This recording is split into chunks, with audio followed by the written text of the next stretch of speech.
Mark Sachs from Right Line Trading, and I just wanted to start quickly with this disclaimer that trading the futures and forex markets involves substantial risk and should be understood that a person can lose substantial amounts of money. We are not certified commodity advisors, and we just advise that you consult a licensed broker before making any kind of buy-sell decisions. And with that said, I really appreciate the introduction, and really my background involves the optimization of software systems, or actually closed systems. And what I did is, in my graduate work, is I did mathematical modeling.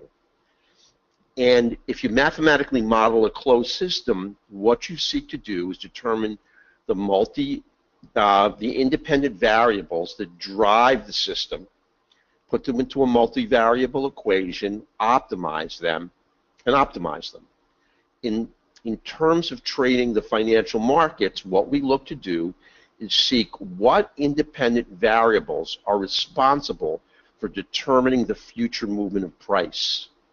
And I think we've got a lot of those independent variables determined.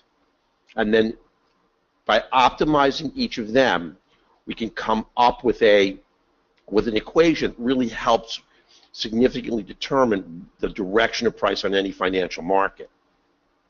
Now that may have been a little bit confusing because I think I made it confusing, but what I want to talk about today is leveraging volume in your trading.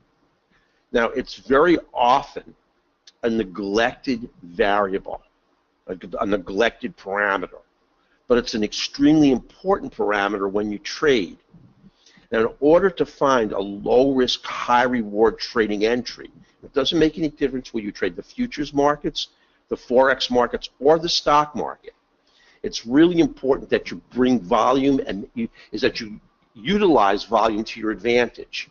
Now, there are only 5 variables that are present on a chart that you can use in any indicator, and that's the high, the low, the open, and the close of each formation, and the 5th is volume.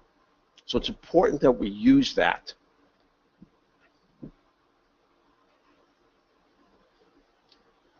Now, just a little bit about trading stocks, futures, and forex. You know, about 95% of all traders wind up busting out of the market. And as time has progressed, that 95% number just does not improve. And that's because we tend to accept as being valid information that's just been handed down to us by the previous generation of day trader, which has failed. We have to ask ourselves, if anyone is trading a specific software system or using a specific trading methodology, why have so many traders wound up going bankrupt and busting out their accounts?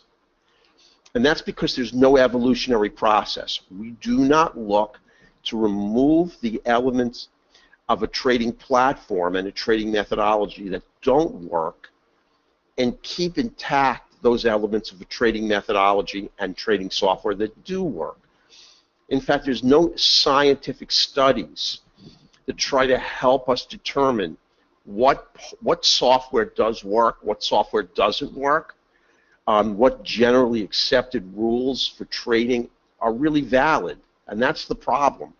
I mean, if you look over the last 20 years at the way day traders and swing traders operate, there's really been no change. People rely on oscillators, they rely on MACD, they rely on moving averages.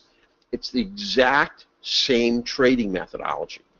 And with tens of thousands of traders that have already gone bankrupt and gone off a cliff, we have to look in really a different direction if we're gonna make our ultimate outcome different and become the professional, profitable day trader that we want to be. Now, one of those important components is trading volume areas. I'm going to show you how well you can trade, how you can trade with a lot more precision by leveraging volume zones. Now, these aren't really secrets, but I think that they're really important facts to know. And that is volume zones, and I'm going to show you exactly what they are. They're dynamic, and they must undergo constant adjustment. What we do is we have a tool that recalculates them intra-candle. Can't use these if they calculate at candle close. And there's no formal zone of support or resistance. And I've seen that on a million indicators. They create blue areas for resistance or red areas for support, or vice versa. When an area of resistance breaks, it then becomes support. When an area of support breaks, it then becomes resistance. And if you use these tools really appropriately and with a lot of diligence, you can really help yourself pull the trigger on a really successful trade. Now, this is volume profile, and probably the vast majority of you are very familiar with this. And this is simply the amount of volume that's crossed on any given financial market over any given unit period of time. So this is the VOP, or volume at price. And this is a very, very important metric to use when you trade. And again, it doesn't matter what financial market you're trading or what type of financial tool, whether it's stocks, forex, or futures. Now this is not our market profile, but here's another example of volume profile. And each histogram bar represents the amount of volume created at a given price. Doesn't matter whether it's a price of Facebook, or the price of crude oil, or the price of the euro pound. Now, in a perfect world, volume profile creates a bell-shaped curve. And this bell-shaped curve represents volume at price. And it's normally distributed. And the mean price, or the price at which most volume crosses, is right in the middle of the bell shape, right in the middle of the bell, or the top of the bell. And one standard deviation's worth of volume wraps around it. And that creates the fair value area for the financial instrument that you are trading.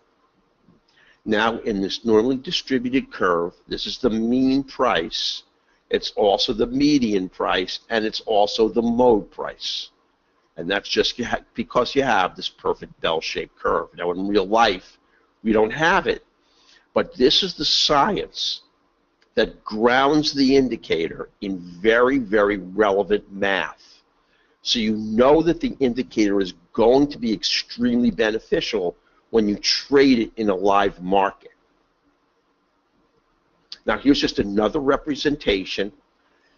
It's kind of a stylized, normally distributed curve. And the price at which traders most commonly want to trade a financial instrument is called the point of control. That's where more volume crosses at price than any other price. So traders are always trying to get the price to retrace back to the point of control. That one standard deviation's worth of volume is enveloped by the value area high, the value area low.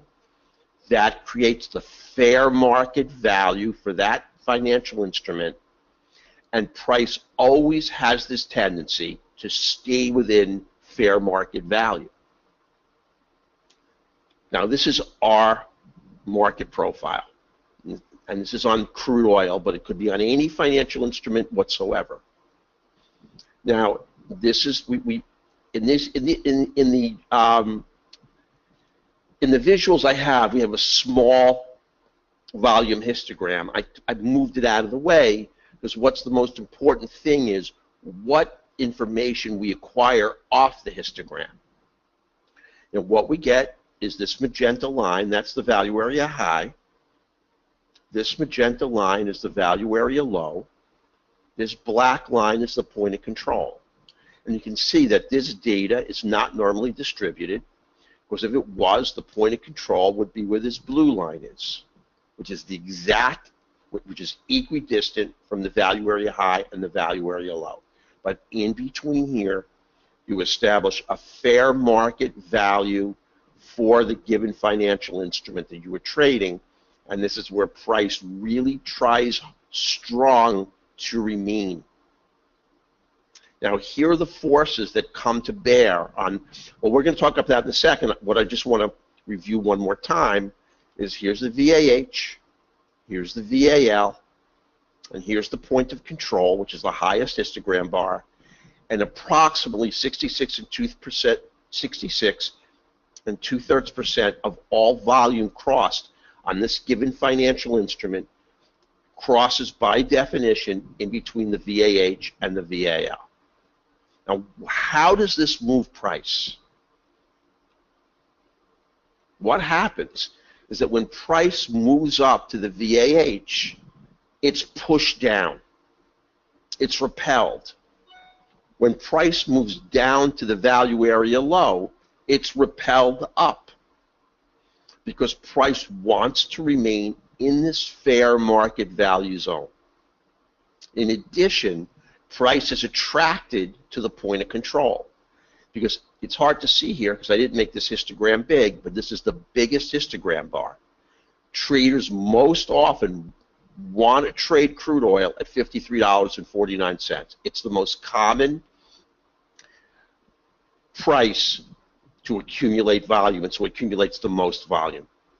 So you get a push down, you get a shove up, and you get the point of control attracting price. Now, in addition, our market profile, as I said, is dynamic. It's constantly changing intra-candle, and that's important. If you're trading a 3-minute chart or a 9-minute chart, you cannot wait for these value areas to modify at a candle close. You may wind up taking a trade intra-candle and then wind up finding out that at candle close, you're now trading right into the value area high or the value area low. You've got to know where it is every second, and it's got to be updated constantly. Now, what we also did to make this tool more powerful is we looked at critical low-volume nodes. And a low-volume node is exactly the opposite of the point of control.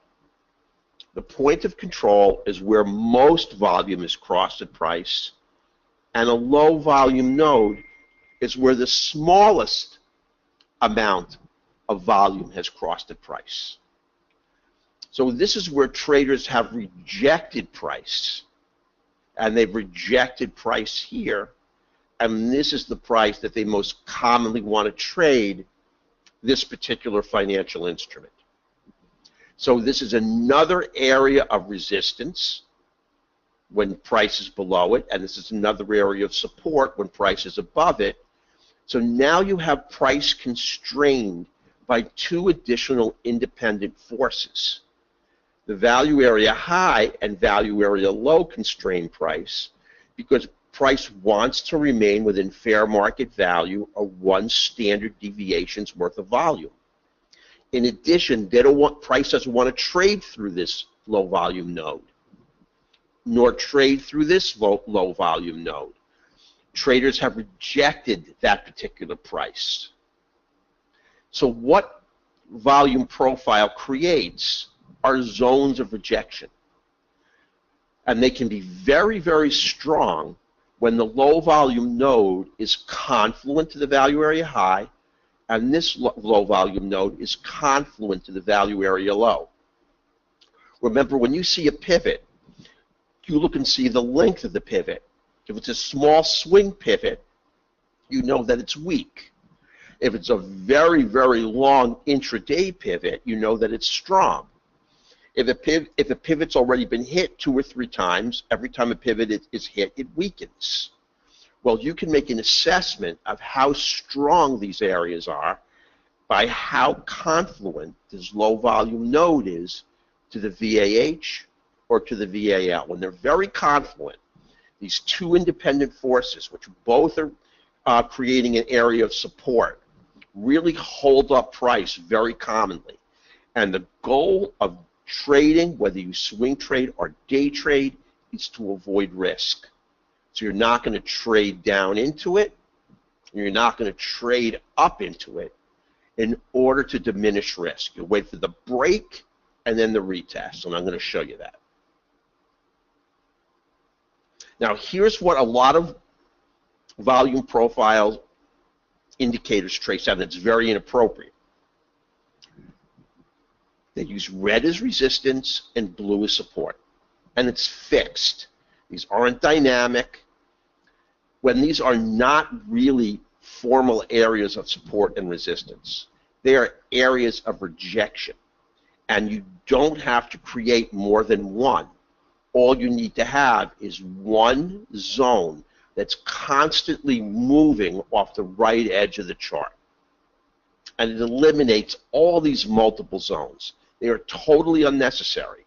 The value area high, value area low, and low volume node create one confluent zone of rejection to the downside and one confluent zone of rejection to the upside. That's all there is when you see market profile created off a volume profile, not these multiple zones. Now, we also have market profile create a volume ladder. Now, I didn't put it, let me see if I did. Yes, this is the way we can create the data and put it in front of you. And it does have some degree of predictive power. But it's too much information for you to assimilate, and it's so much information that really all it's going to do is create a lot of havoc for you. And you'll notice here that this is the market delta. The market delta for every given candle tells you whether there's an overabundance, and I think these are critical parameters to track when you're trading. If you want to trade with increased precision, you want to know when your trading entries are coming up, and you just don't want to use a lot of guesswork. A lot of people use a lot of guesswork on trading stocks. They use momentum breakouts, of which 70% of momentum breakouts fail. They use really inadequate tools to trade stocks, futures and forex too. This is very important information if you want to optimize the potential for getting a winning trade. You want to know, is there a predominance of buyers sitting on the sitting on the bid-ask side of the dome, or predominance of sellers sitting on the bid-ask side of the dome? And this delta above each candle tells you that. On this candle, there were 220 more sellers, but it's an up candle. So you can see that just using this individual parameter can be misleading, and that's why we don't use it. We use something else, and I'm going to show you what it is. It's called order flow, which is the moving average of the delta, but it's really different than what you see here. But I wanted you to get an idea of what the raw data looks like and what we removed, but we still utilize. Now, this is the market delta of this chart, simply putting the delta numbers right into this moving average. It's very choppy and it's very difficult to trade. And you can see, again, based on the delta of any individual candle, you cannot tell whether it's going to be an up close or a down close. Therefore, if a piece of information can potentially be misleading or not help you create a low-risk trading entry, then you have to eliminate it. This is a massive negative delta on an up candle. Yet the information is all relevant, but just not when it's presented this way. So I just want you to see what the raw data looks like and what we're using. And you can see inside each candle, when there's an overabundance of buyers, you get a green line. And when there's an overabundance of sellers, you get a red. And this is very commonly misinterpreted and misused. So let's go on. This is how we use it. First of all, the delta numbers above the candle are gone. All the bid-ask numbers intra-tick or intra-pip or intra-price on stocks, they're gone too.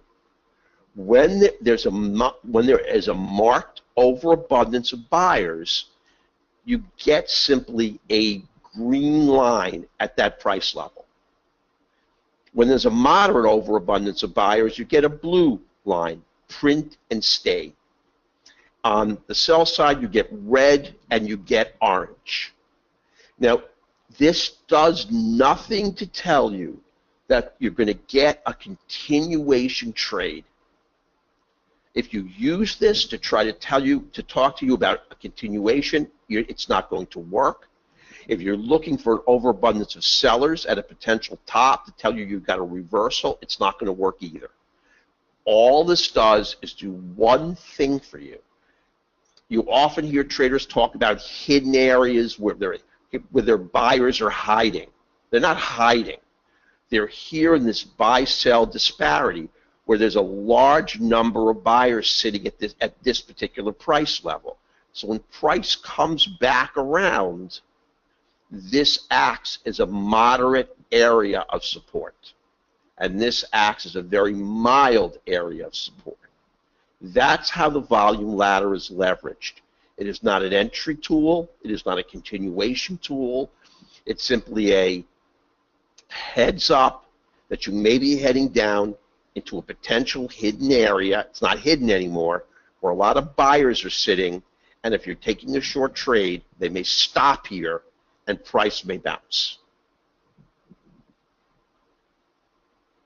Now, what we do is this is the delta of the chart, and this doesn't really have much predictive value. So we've eliminated it. We have it, and if you want to display it, you can, but it simply is not going to help you trade much. And you can see you get a pullback to support of the point of control and a move up on a positive delta. And you can see inside the candles, you have this volume ladder. So what we've done is we've really made a revolutionary or an evolutionary leap. And what we have done is we've looked at the delta of the two higher time frame charts you're trading. Now, if you're using a 5-range chart, the two higher time frames are fib numbers. They're the 8 range and the 13 range. If you're trading a 3-minute, it looks at the two higher time frames, your 9-minute and your 27-minute. If you're trading a tick chart, I think I might have said this, and you say you're trading a 377 tick, it looks at the two higher fib numbers again, a 610 tick, and I think it's a 900-something tick. So it doesn't use any information from your trading chart. And what it looks at is a smooth 15-period moving average of the delta of your two higher time frames.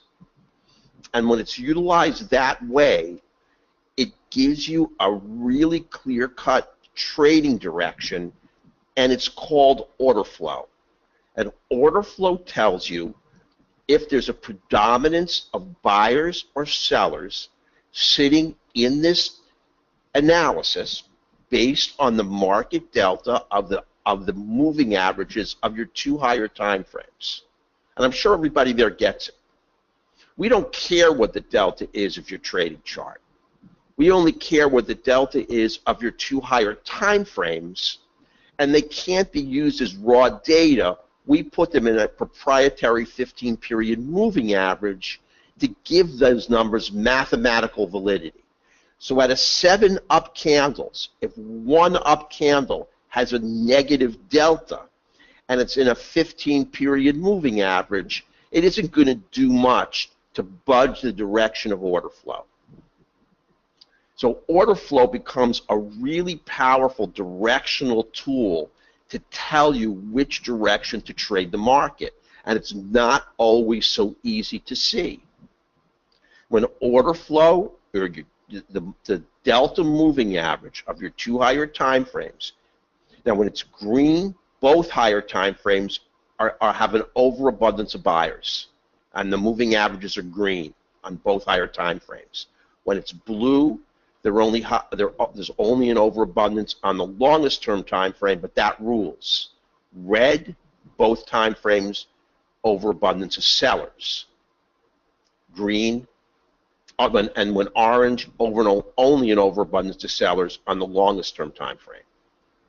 Now price is going up here, and rising price is not turning the screen. The fact that this is green and red is pushing price up. The fact that this is orange and red is what's pulling price down. The fact that this is green and blue is what's pushing price up. This indicator doesn't do anything to look at the direction or the movement of price on your trading chart. The trading chart is following the direction of this indicator. This is what makes it a clear independent variable, and extremely important in not trying to take a trade against the direction of order flow. I trade the system every day in the live trading room, and I never trade against the direction of the multi-time frame assessment of order flow. It's sort of a kamikaze deal. Now, I wanted to give you some examples of how well you can use it. These are zones of rejection, and when you break, when 2/3 of the candle breaks this area of resistance to the upside and comes back to sit, and order flow is green, there's your trade to the upside. You can't take this counter trend against the direction of order flow. You can't take this counter trend against the direction of order flow. Even though they work here, when you're on the right edge of the chart, the predictive value of taking a counter trend against this directional bias makes the trade extremely risky. And I wanted to give you some more examples. Here, price comes back to support, and you move up in the direction of order flow. Comes back to support, move up in the direction of order flow. Comes back to support, move up in the direction of order flow. Here is where you get your great counter trend trade. You wait till price breaks support, comes back to resistance, you trade off of it in the direction of order flow. Now, I would have taken this trade off at support and gone 33. If your risk tolerance was higher and you wanted to bet that price was going to break, you could have taken this trade all the way down. I would have taken this trade off at support. That's why I scaled it at 33 ticks. There's another trade. But here is where I want to show you where specificity is important. This trade works great, but you can't take it because it's against the direction of order flow. Now, the goal in day trading or swing trading, whether you're, and it doesn't make any difference. I mean, we're talking, it doesn't matter the time frame, and it doesn't matter the financial market. You're looking to trade with specificity, and what you're looking to do is not get all winners, but try to avoid as many losers as you can. If you do that, you're going to make money. But sometimes the market is going to make a move that your trading rules don't allow you to take. And I wanted to emphasize that with this huge trade to the upside, off support, in which order flow did not align, and therefore you couldn't take the trade. Here's a counter trend trade. Order flow is aligned to the upside. You can't take it. Here's a counter trend trade potential, but order flow is aligned to the upside, and you can't take it. But here, price breaks the point of control, comes back to the point of control, which is now acting as resistance. Order flow has changed direction. Now you short it, and you've got yourself a 61 tick trade. And if you remember, I mentioned that when the point of control, I'm sorry, when the value, when this low volume node has separated significantly away from the value area low, this zone of rejection becomes weaker. Here it's real narrow, so it's very tight, and you anticipate that price is going to come up and bounce, come up and bounce, come to the point of control and bounce. But here you can see this huge separation. And here is where if you want to risk a move through, you could have gotten 61 ticks. And it doesn't make any difference whether this trade went 61 or you took it out earlier and you got 31 or 30. The whole point is when you take a trading entry, you want to do everything you can to minimize risk on the trade. And that's what you're doing by trading in the direction of order flow. Here's another trade. You're inside this rejection zone. It's broken when a 2/3 candle body closes above. That's Japanese candlestick dogma. If you take the first blue arrow up, it's riskier because you haven't formally broken resistance. Take the second one up, it's more conservative, and that's a 27-tick trade. If you wanted to assume the risk here, you could have gotten yourself an extra candle. But you know the direction, and you know exactly what you're looking for on the trade. If the trade evolves, you're in. Here's another trade to the downside. Break a support, pull back to resistance and down for 18. Move up, down to support, and then move up in the direction of order flow. Now, for this webinar, what we're going to do is we're going to add an additional independent variable to the indicator that actually gives you really terrific trades. This is momentum. And just like order flow, it looks at momentum on the 2 higher time frames, not on momentum on your trading chart. And that's what gives it tremendous predictive power in determining the future movement and direction of price. Now, there's lots of ways of determining momentum. You can use a MACD system. An oscillator can be used, but we use a modified Heikin-Ashi formula. And it really is a powerful momentum analysis indicator. And it's used on the 2 higher time frames. It does no analysis from your trading chart. And when these 2 independent variables align, you're going to get yourself a terrific trade in their direction. Trying to trade in the counter trend direction, like this orange candle, you're just going to get run over. These are where the amateurs trade. This is where they're trading oscillator divergence, MACD divergence, Fibonacci, Elliott wave, all the stuff that for 20 years traders have been using and doesn't work. They're calling a top here. And you can see they're trading against order flow and the multi-time frame assessment of momentum, and there's no top. And they're going to get run over real fast. Now, I wanted to show you what happens when 2 independent predictors or 2 independent forces that determine the future movement of price don't align. And when they don't align, price tends to move and chop. I mean, we always wonder, I've always wondered, why is it that the market moves and chop? Why does it move in random, chaotic fashion? Who's buying and who's selling? Well, for one thing, it's the small retail traders like you and me. It's certainly not the institutional traders. Because when they trade, they create a trend. And when that happens, chop is created by these independent predictors of future price movement not aligning. And when they don't align, price just moves chaotically.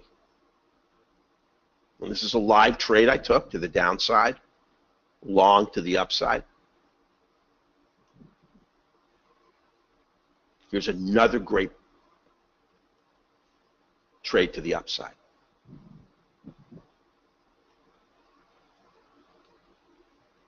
An awesome short to the downside.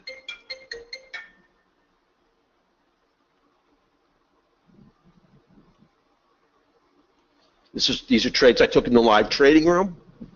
7.5 points to the upside on the E-mini, 2.5 points to the upside on the E-mini, always in the direction of order flow and momentum, always trading right off support. And that's what gives you your low risk, high reward trades. Another trade, break, retest to support, direction of order flow and momentum, and up we go. Another trade. Here's where I did put the market delta in, and it is green, but it doesn't really have much predictive value above and beyond order flow, which really is what determines the future movement of price. They're both aligned green. This is a gimme trade to the upside. Now, even though you're seeing crude here, it doesn't matter what financial instrument this is. This could be Facebook. It could be Google. It could be any stock. It could be any forex pair. This is really going to increase the precision of your trading, avoiding these zones of rejection or trading off of them as areas of support and resistance. I showed that slide. Here's another one, and up. And there's the volume ladder inside.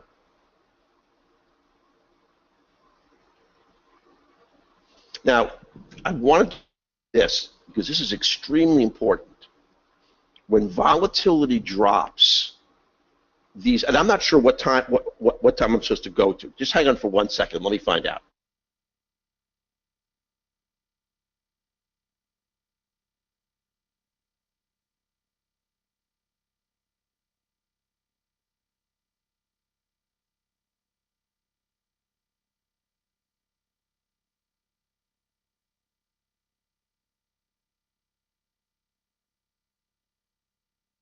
All right. When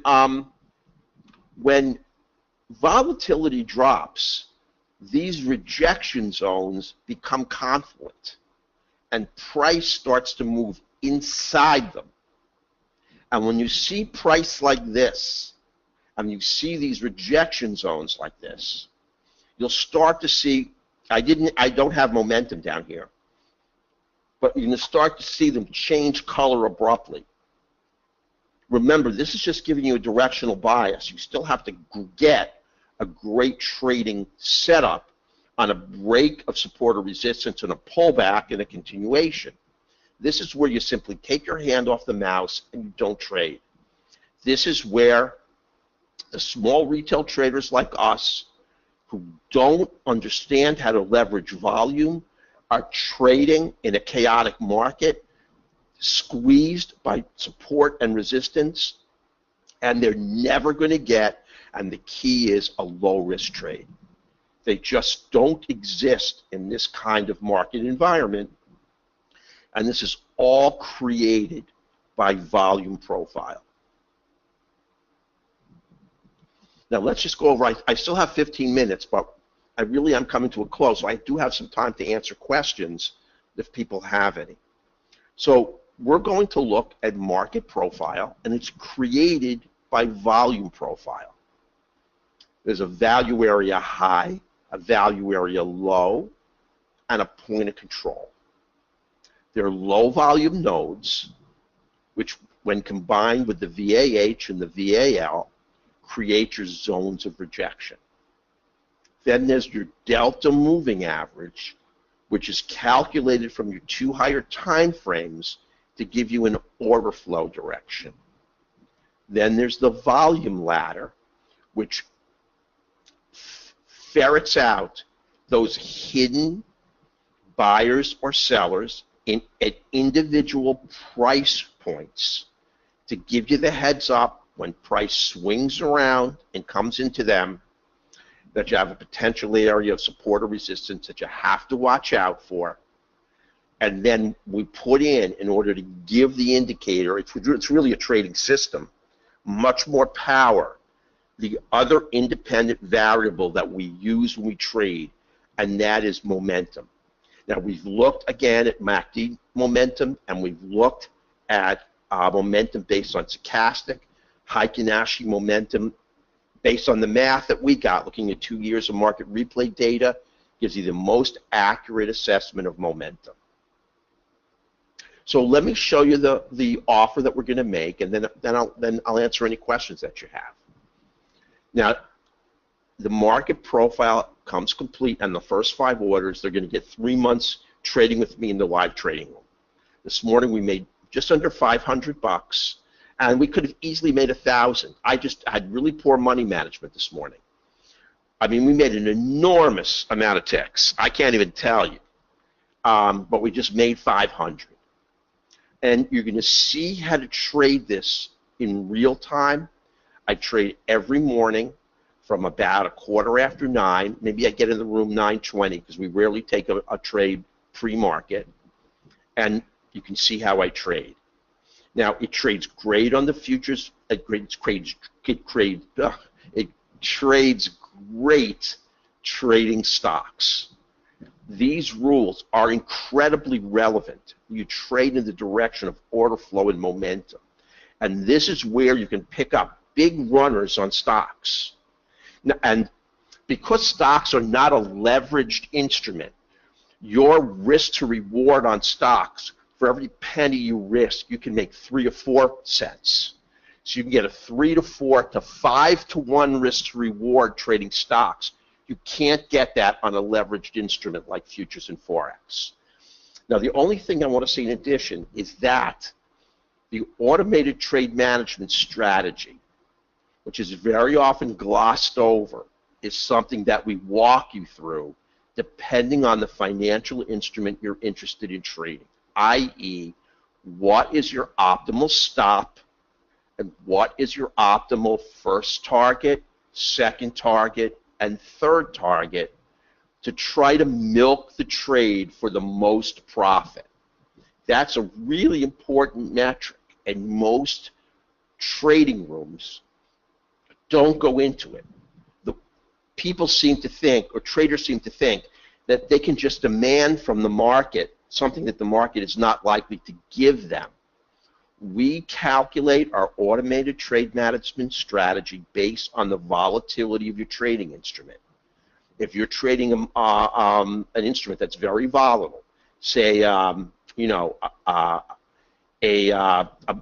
tech stock like, Facebook, you're going to have to set a larger stop, but your targets can be very, very far depending on your time frames. We calculate that for you mathematically using the average true range. Then put you in our trading school. It's a 10-module weekly educational training session. We're on module 7. Modules 1 through 6 will come to you on a link. This is going to teach you how to trade correctly. You're going to unlearn a lot of the stuff that you have learned. I'm sure of it. Because so many traders are taught the same thing that was taught 10 years ago. And it's just a different trading world now. And if you want to trade profitably, you have to take into account independent variables that most systems don't even know about. And it's taken us a long, long time to elucidate them. But multi-time frame Heikin-Ashi momentum and order flow, along with these zones of rejection, are exceedingly important. Now, normally, all of that would be $29.96, and we're going to give it to you for $879. So that's 3 months in the trading room, and this is really a 10-week course. And you can either wait till it starts over again, and you have to wait kind of a long time because we still have modules 7, 8, 9, and 10, or you can get the first 6 on a link and come into the room on 7, 8, 9, and 10. And that's where you get all your questions answered, and we really go over the nuts and bolts of trading. Everything from understanding how to trade price action, which is extremely important, to trading market structure, and then ultimately trading indicator confirmation on your trades. That's the key to becoming a professional trader. Now here's our email address. Here's our website, rightlinetrading.com. Our email is info@rightlinetrading.com. Our phone number is 855-765-6681. I'll just leave that up, and let me see if there are any questions that I can answer. Hang on one second. Let me split them out. Okay, I do have questions. Hang on one second here.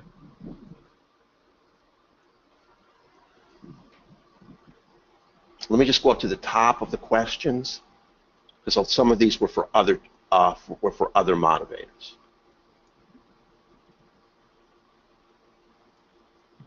So let me come down. I'm just going to use the time. A lot of questions this morning, I see.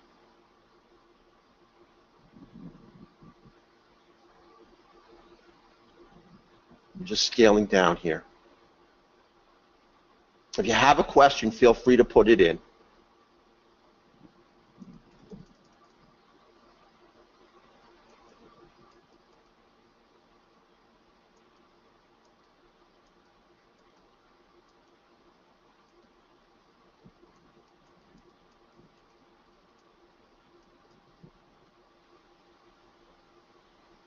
Okay, I'm getting to the bottom now.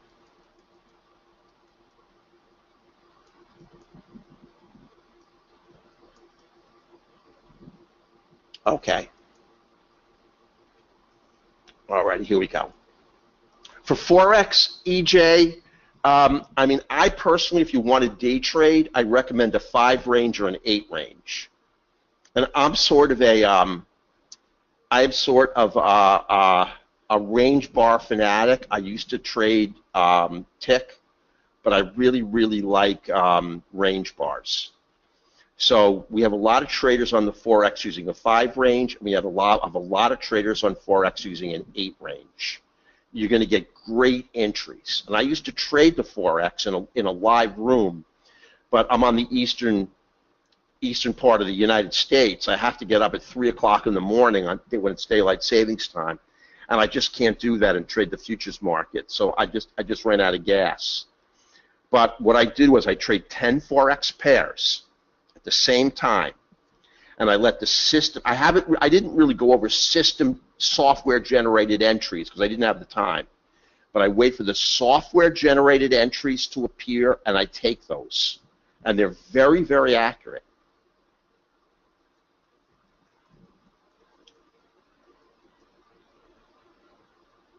The pound New Zealand, I do trade at EJ, and I do like it.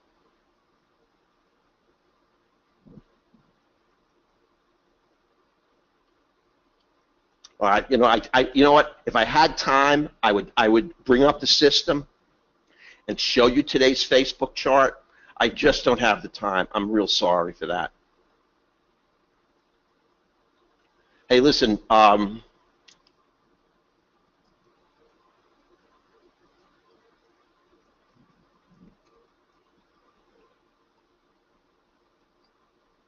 Hang on here.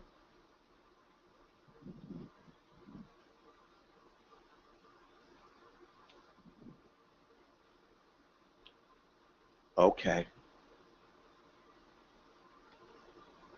Sure you can. You can use with a 5-minute and a 3-minute time frame.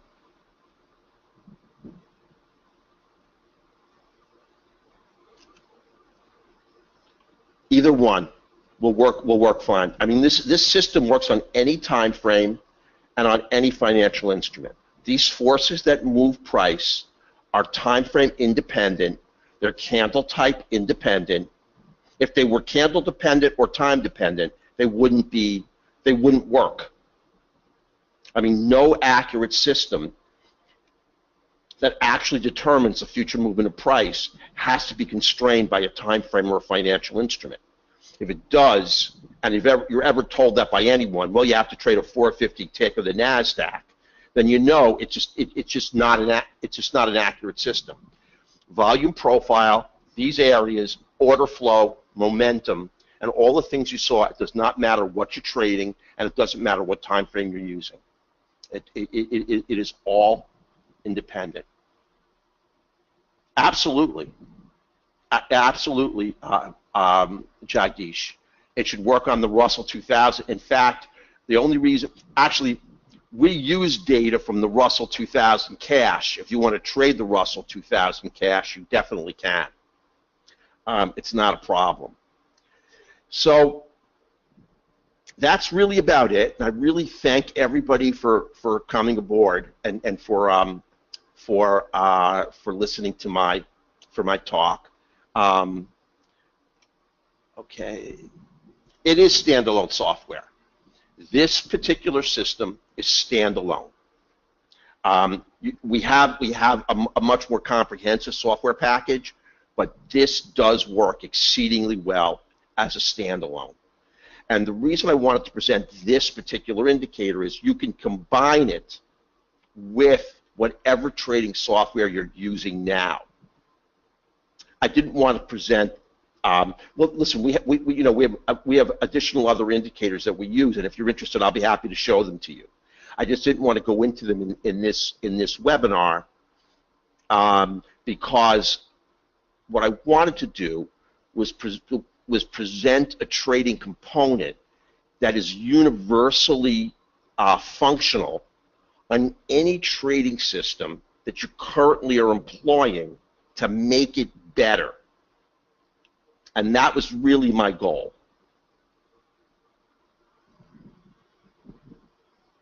Thank you. I really appreciate that. So listen, I'm gonna sign off again. And I thank everyone for giving me the time. And I really, no matter what you do, I hope all of you really make money. We're just the small guys in this trading world, and we have to take the money from the other small traders, the other small retail traders. We can never beat the big institutional guys. We have to trade with them, and that's what we're doing when we trade order flow and momentum. We are trading in the direction of the institutional guys. When there's a major buy-sell disparity that gives you a nice order flow direction, it's the institutional traders that are making that happen. When momentum aligns on your two higher time frames, it's the institutional players that are making that happen. When they are in present, the market moves in chop. Those two independent forces go out of sync, and the market just sits in chop. When they go into sync and the market starts to move, we're trading in the direction of the institutional guys, and that's how we make our money. So let's everyone again have a great afternoon, and hopefully I'll see you in the trading room. Take care, everybody. Bye-bye.